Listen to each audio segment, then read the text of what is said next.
Hello and welcome to Community Matters, a podcast from the Canadian Association of Community Health Centres. I'm your host, Hilary Leblanc. On this episode of the podcast, we are discussing the Community Vaccination Promotion, or the CVP project, which CACHC has been leading for 3 years. We are joined by my colleague, Senior Knowledge Translation Specialist Ayesha Khan, and Sonja Nerad, the Project Manager for the CVP project.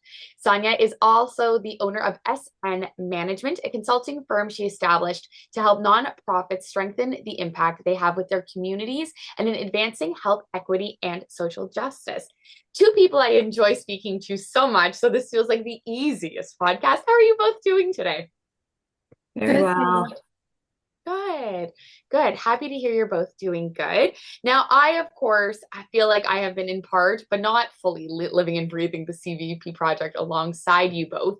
But Sonja, I'd like to start with you. For anyone who hasn't been, following along on our journey with the CVP project, can you let everybody know what the CVP project is and what we're going to be discussing today?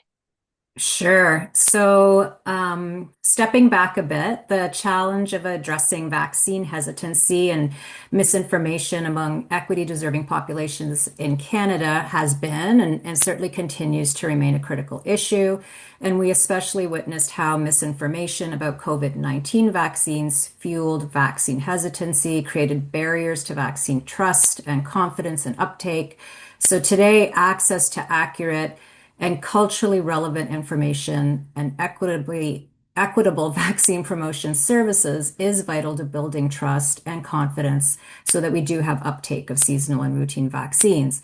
And the CVP National Project, which was launched in 2021 with funding from the Public Health Agency of Canada, was largely a response to COVID-19. And since 2024, CVP National has expanded its focus to include seasonal and routine vaccines more broadly. The project is helping today to equip community healthcare providers with the tools and the resources that they need to implement evidence-based and equity-informed approaches on the ground so that they can be effective in promoting vaccine with their patients and with their communities.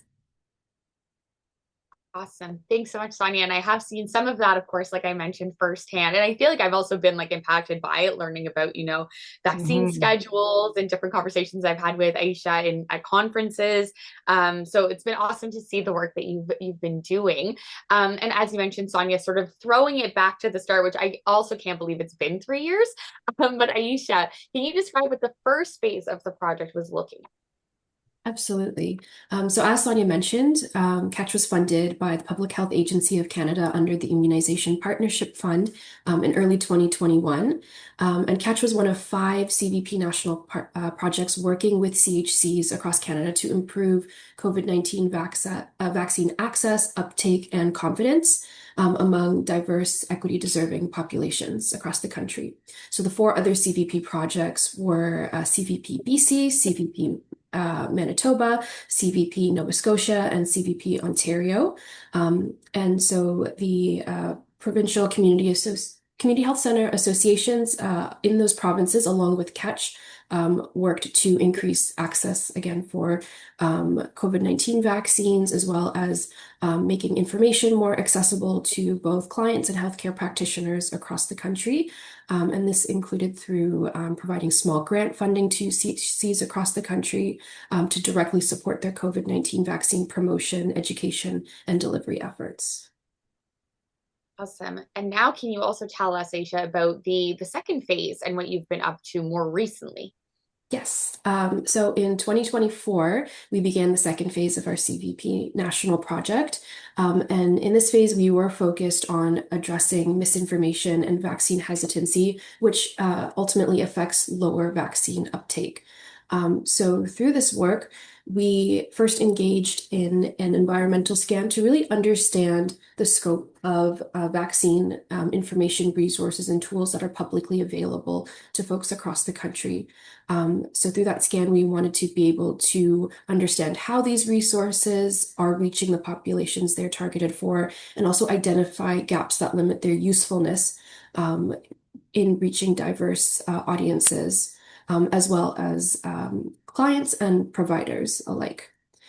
So through the scan, we conducted a mixed methods environmental scan in the summer of 2024, just right before the resurgence of measles, to identify those publicly available equity-informed vaccine resources in Canada that support vaccine confidence. We used web-based searches to target both federal and provincial government resources, as well as major healthcare organizations. Our inclusion criteria included evidence-based resources from 2020 onward, across all age groups in multiple languages and accessible formats. And then for exclusion criteria, we excluded any non-Canadian paywall journal articles and any pre-2020 materials except for vaccine protocols. And through that work, we were able to identify over 1,500 Canadian vaccine-related resources in multiple languages, multiple formats and topics. And through our scan, we were able to identify what those gaps were. And with our our advisory committee, we were able to determine what were some of the key priority topics, as well as formats of resources to be able to develop to reach the diverse communities, as well as fill in some of those gaps. Awesome. Thank you so much. And I got to see some of those resources, like I mentioned. So I think that everything you ended up developing was really cool, but I'm sure we're going to get into that in a second. Sonja, I'm curious, what were some of the obstacles that arose in the second phase of the project?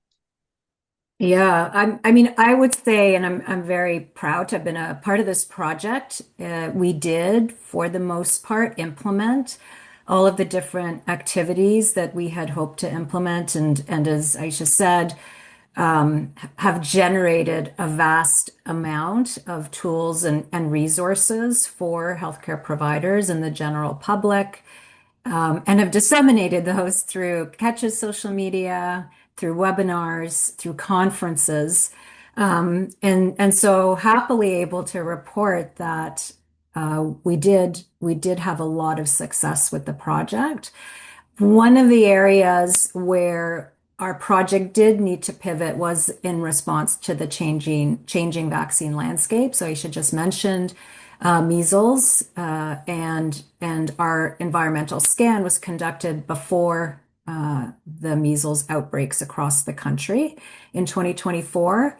However, since that time, case numbers have continued to surge. And so while CVP was focused on routine immunizations and vaccines, including measles at the outset, measles was not a standalone focus for us. As surging cases became more and more part of our discourse across Canada, and especially in light of Canada losing its elimination status regarding measles in 2025, we did enhance our project's focus on measles. And so, for example, we had conducted workshops as a part of our project, and as cases were surging, we engaged with public health and community experts to focus a workshop on measles and sharing information with webinar participants regarding measles immunization data and strategies.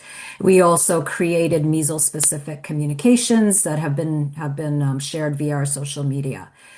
And probably the other challenge that we experienced is not unique to CACHC and the CVP project. It's very much about the not-for-profit sector and our limited capacity in terms of our time and our resources to really create the amount and quality of culturally and linguistically available resources that can address the breadth of vaccination promotion gaps that our community healthcare providers need in order to really effectively support their patients and their communities.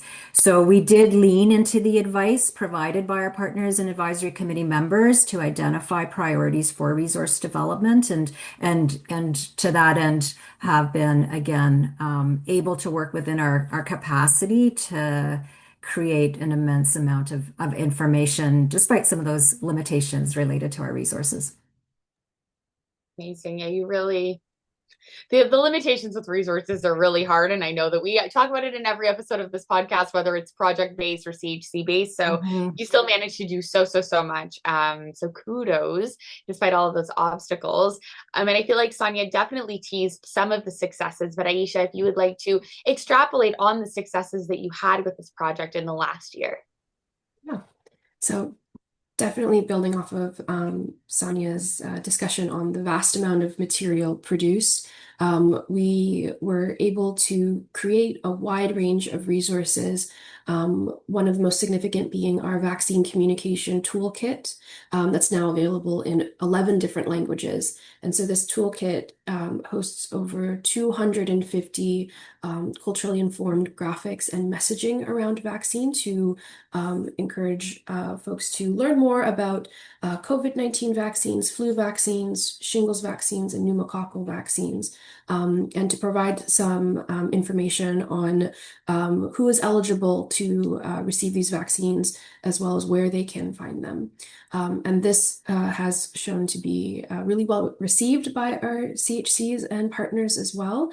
Other materials we created included fast facts vaccine brochures with some quick information for folks to understand about different types of vaccines, schedules, and all sorts of information regarding accessing those kinds of vaccines, as well as our lifetime immunization schedules, which are these really cool one-page vaccine schedules that inform folks on when they should get specific vaccines, all the way from infancy to late adulthood. And so I think this vast amount of resources have been able to target some of those key gaps we identified, and just the way that they've been received by our partners, by the community as a whole, I feel like is one of our greatest successes. Another piece is the different ways we've been able to engage with folks regarding our material. So Sonja mentioned our webinars have been widely successful in reaching not only healthcare providers, but community members across the country, being able to engage with folks at conferences, including the Alliance for Healthier Communities annual conference and the Canadian Public Health Association Public Health 2026 conference. We've been able to share not only our resources, but our methods and frameworks on engaging in this kind of work. And we've received some great feedback regarding this work, and even have been able to expand this kind of framework to other areas of health promotion as well. And I think lastly, another great success has been our new and strengthened partnerships across the country, not just with our community health centers, but other health organizations across the country as well.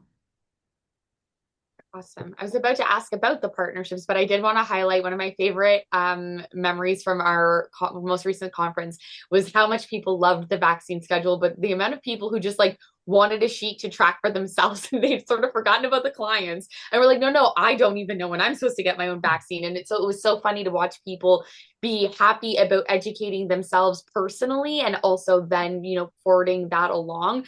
And I remember we like ran out of those so quickly. So I think that was one of the resources that I thought was the most shocking. And also one of those things where I was like, oh, I feel like I need this too. It just reminds people that anybody can be a client at a CHC. Anyone can benefit from this, like the work you're doing at CVP, because there are no limitations to the knowledge that you need about vaccination. And Ayesha's video at that conference still remains one of our most viewed videos about our resources. So, I just like to put Ayesha on the spot sometimes. But Ayesha, as you were mentioning, the specific partnerships that we've had, I get to see them in the back end, and I get to be really excited about who we get to chat with. But for anyone who doesn't know, would you like to talk about the partnerships that we've been able to have through the CVP project? Yes, we wouldn't have been able to complete some of this work without the support of our wonderful partners. And one of the new partnerships from this past 2 years that we're really excited to form is with the Center for Vaccine Preventable Diseases through the Dal School of Public Health. Dr. Shelley Bulletin from CVPD was a key partner of ours for our webinar series, coming in to provide important, timely, on-the-ground information about communicable diseases, as well as vaccine information about vaccines for measles, flu, respiratory viruses that had been completely well received by healthcare providers and our community attendees from across the country. Another new partnership that formed was with Réseau Santé in BC, who does amazing work with the BC Francophone community. And with them, and Hillary, this partnership, of course, is we were able to create a wonderful podcast episode with them, learning about the work that they do. And so that has been a really great partnership as well. We've also worked with Access Alliance on the redevelopment of InfoWell, which is a national resource knowledge hub with equity-informed, tailored health resources. So that's been a very exciting partnership over the last few years. And I think one of the most important has been engaging with our CHC members across the country through our advisory committee, through the CVP project, and disseminating resources, collecting information. So we wouldn't have been able to do this work without the constant support of our CHC members across the country. Awesome. Thank you. And yes, shameless plug if you haven't seen the episode with Réseau Santé. It was done fully in French. And we managed to get through, which I always feel proud because I always get stressed about my French level, but please go check that out. It was a wonderful conversation and they were so great to chat with. And Ayesha, I know we've touched on resources a little bit throughout the entire episode, but I'm curious if there's any specific ones you want to extrapolate on or any specific opportunities that you feel really amplified the CVP project this time. I think having the opportunity to create materials in priority languages is something that we haven't really been able to do before. So again, being able to take the information from the environmental scan as well as through our advisory committee to identify where the gaps are in language accessible content was very valuable for us to make sure that these resources are not only timely and evidence-based, but they're relevant for the communities that we're trying to reach. So for us, our initial launch of the toolkit was in 9 languages, but then after feedback, we were able to expand that to 11 languages, and we're hoping, to be able to expand the resources, the brochures, the vaccine schedules, and all other materials into other languages that we learn that are high priority or necessary for the future. Awesome. Thanks so much. And Sonja, I will wrap this episode with you and looking towards the future. What are your hopes as this phase of CVP wraps up and you're looking forward in terms of thoughts around vaccination? Yes, well, we're very pleased, honored, proud to report here that the Public Health Agency of Canada has approved a 1-year extension for the CVP National Project. So our hopes are more than hopes. They're now a promise to continue the work. And so over the course of the coming year, we will be focusing on knowledge translation. As Ayesha said, we have produced a lot of material. And our aim over the coming years to ensure that all of the information we have developed is as broadly disseminated as possible through social media platforms and through another round of webinars. This year, as you may have guessed already through the conversation that we've had to date, measles will be featured as a key topic. The loss of our status weighs heavily, I think, on people in vaccination promotion. So we do hope to have an impact in that area. And something new that we'll be doing as yet another strategy for disseminating information and building the capacity of healthcare providers is developing and promoting self-directed learning modules.